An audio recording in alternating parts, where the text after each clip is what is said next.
If someone texts you, replying usually feels easy, almost automatic, light.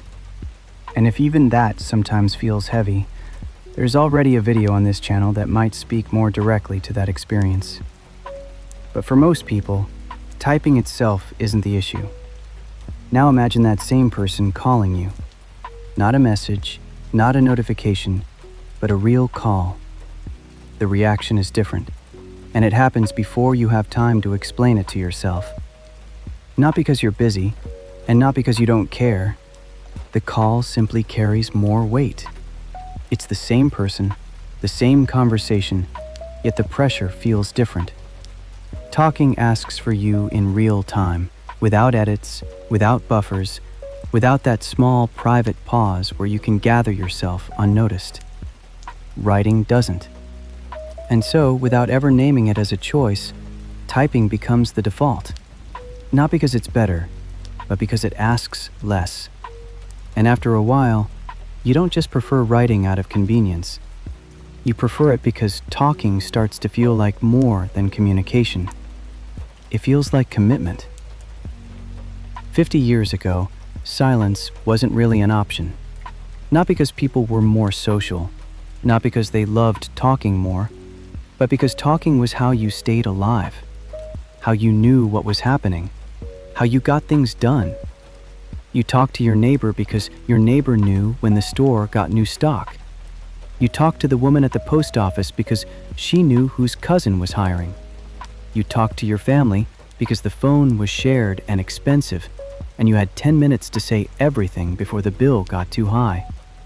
There was no background channel, no passive way to stay updated, no low-effort method to maintain connection. If you wanted to know how someone was, you had to ask, out loud, in person, or through a wire. And they had to answer, out loud, in real time. This wasn't romantic. It wasn't some golden age of human closeness. It was just how the infrastructure worked. Community wasn't a preference, it was a necessity. You couldn't opt out because opting out meant opting out of information, opportunity, safety. People talked because not talking had consequences. And then, slowly, it didn't anymore. The phone became personal, then portable, then silent, then text-based. The dependency shifted. You didn't need the neighbor because you had the internet. You didn't need the post office because you had email. You didn't need to speak because you could write instantly to anyone, anywhere, without coordinating time or place or tone of voice.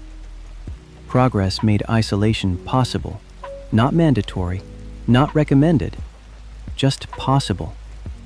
You could now build a life where speaking was optional, where you never had to be caught off guard by a question, never had to react in real time, never had to hear your own voice stumble through something you hadn't rehearsed. And a lot of people quietly took that option. Not because they hated talking, but because writing was easier, lighter, less exposed. You could delete before sending.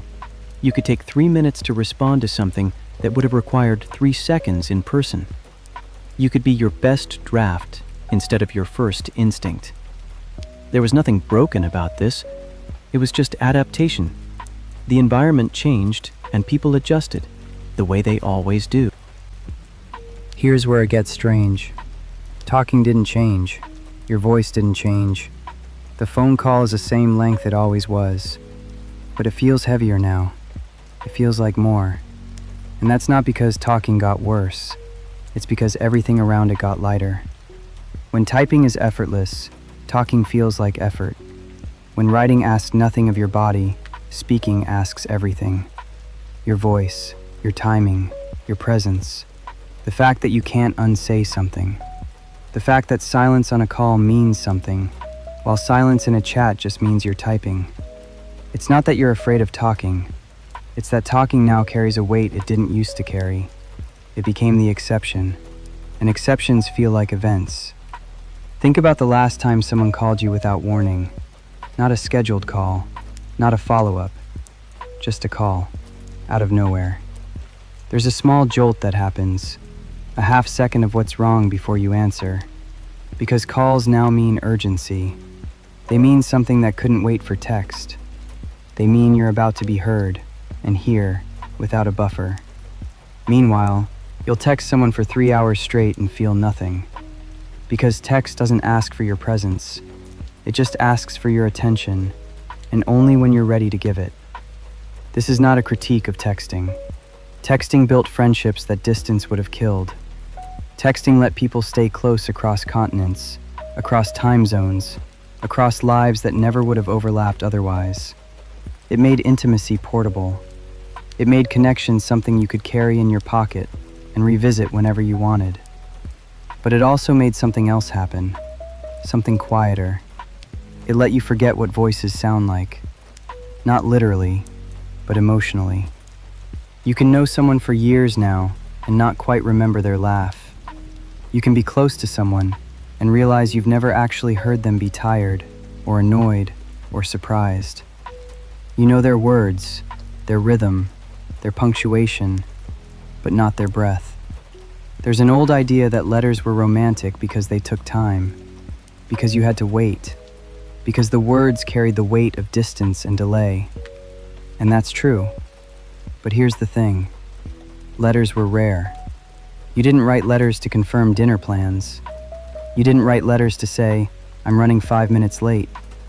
Letters were for longing, for absence, for love that couldn't be spoken because the person wasn't there.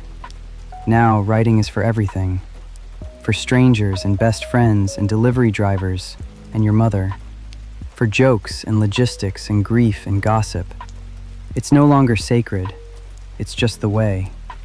And maybe that's fine. Maybe that's just how things go. Tools expand, usage follows, meaning shifts. But there's something worth noticing. Humans have never been more reachable, and somehow less audible. You can talk to anyone, anywhere, anytime. And most of the time, you don't. You type instead. You stay in the channel that asks the least. Not because you don't care, but because caring got quieter, and quieter started to feel like enough. The voice is still there, yours and everyone else's. It just doesn't get used the way it used to. It waits. It rests. It comes out for emergencies and exceptions, and the rare conversation that couldn't happen any other way. And the rest of the time, the fingers do the talking. This is where we are now. Not worse, not broken, just changed. Living in a world where silence is sustainable, where you can go a whole day being social without making a sound, where the people you love most exist primarily as text on a screen. It's not a tragedy, it's just a fact. And it's worth noticing, even if there's nothing to do about it.